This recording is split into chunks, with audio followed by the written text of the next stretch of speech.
Today we're looking at the interior of the 2024 Subaru Ascent Touring. Recently refreshed, let's see if this is a great choice over the competition. Now let's come to the interior, the best place to be on the Touring model. We'll be getting a door panel composed of soft touch material, open pore wood trim, and perforated leather. You'll get more leather on your armrest, a little grab handle, and all your switch gear.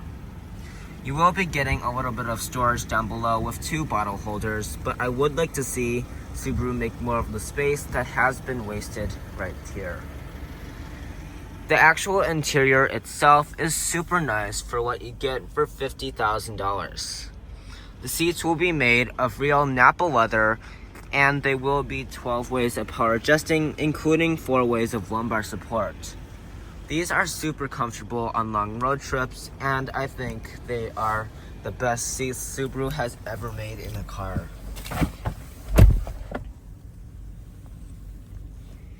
Now, starting with the steering wheel, we'll be getting a nicely leather-wrapped heated steering wheel, and the heating button is right down there. You just pull it to turn it on or off. For the gauge clusters, I have to say it is looking outdated for the refresh, and I would have liked to see Subaru make a fully digital display. This just has a 5-inch digital display in the center between the 2 analog gauges, and compared to the competition, it is super outdated. Now, coming to the materials, the upper dash is mainly soft touch plastic, but you do get more leather when you come down here. You will get an aluminum strip that surrounds the large infotainment system, and you'll get more wood trim along the center console. Now, for storage, this is a bigger 3-row SUV, so I do expect more storage here. You get a relatively deep center console, definitely not class leading, but not too shabby either. You also get 2 cup holders and a pad right here that you could slide your phone there. Now, this does serve as a wireless charger if you option it on, but today's tester does not have that. In addition to that, you have a large tray on the passenger side and another smaller tray on the driver's side. I think that is a great use of space, and I definitely think that Subaru should have done that with their Forester. Now let's bring our attention to the climate controls and infotainment system. Subaru did update this in the refresh, and I think they've done a great job with this. Now, for the climate controls, it is mostly digital, but we do get physical temperature controls right there. You also will get 3 stages of heated seats, 3 stages of ventilated seats on both sides. Now you can adjust your fan speed just like that, and you can look at the rear if you need to. And if the kids are playing around with it back there, you can lock it if that is necessary. Now for the infotainment system, this has been updated to the 11.6-inch infotainment system, and I think it is way better than that 2 display design.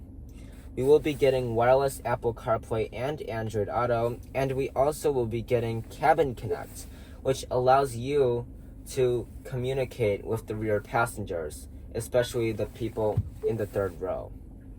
Now you can hear my voice back there, but I will turn that off just for now so that the quality of the video does not go down. This is a great way to communicate with passengers back there, and I think Subaru did a great job including that on the Ascent. Now on this top touring model, you will be getting a nice 360-degree backup camera. Now, what I don't like about this portrait-style infotainment system is that the backup camera doesn't take up a lot of space. Now, you do have active trajectory, but you also will get this really cool parking sensor diagram of the car. And also, it shows what lights are on and what lights are not on.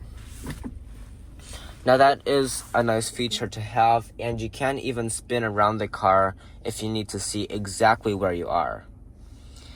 Now, the Subaru Ascent is still sticking to the old school gear shifter, which works completely fine for me, and you get an aux jack and 2 USB ports. Up top, you will be getting a nice digital your rear view mirror, which is really great to see against the competition, and you can just change it with the flick of a switch. And up top, you will be getting a large panoramic sunroof with a power shade, and the front of it will open up. Now let's move on to the passenger side. The door panel is basically the same as the driver's side with the wood trim, the switchgear, and some storage down below. The seats will be the same perforated Napa leather, but you do only get 4 ways of power adjusting. Now inside the car, it's pretty basic here. No screen like the Grand Cherokee L or anything special like that. What you do get is a nice storage area and a pretty large glove box that is felt lined so that you can keep everything in there. This is a great place to be, and I think it's pretty basic, but I think you could get along pretty well with this.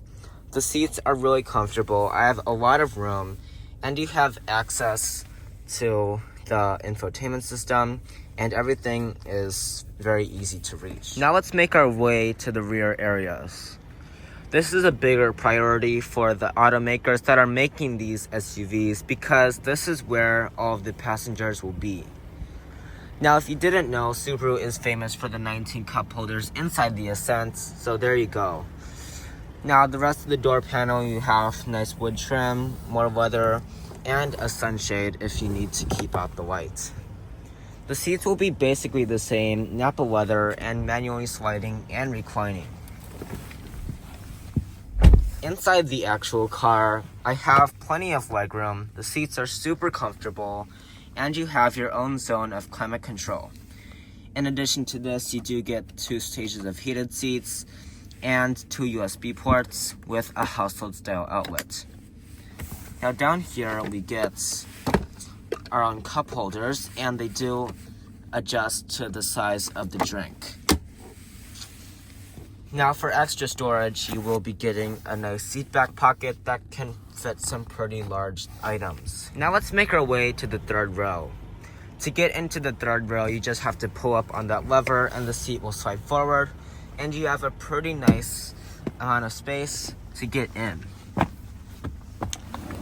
Now, I can slide the seat all the way back, so once I do that, I will get not a lot of room. Now keep in mind this seat is slid as far back as it can possibly go, so if the seat is not slid all the way back, you will get a lot more legroom. Now we have a little storage space there, 3 cup holders, and some USB ports. Now it is only on the right side, so it's going to be chaotic if one kid unplugs the other kid's device, and it would just be easier to have 1 USB port on each side. Now on this side you get 2 cup holders, a little bit of storage, but not as much as the right side. So I'd say the right side is a little bit better of a place to be on a longer road trip. To get out, you just pull the lever and push it forward. Now let's move on to the cargo area. We do get the hands-free access by kicking your foot under the bumper, and well, let's just take a look at this.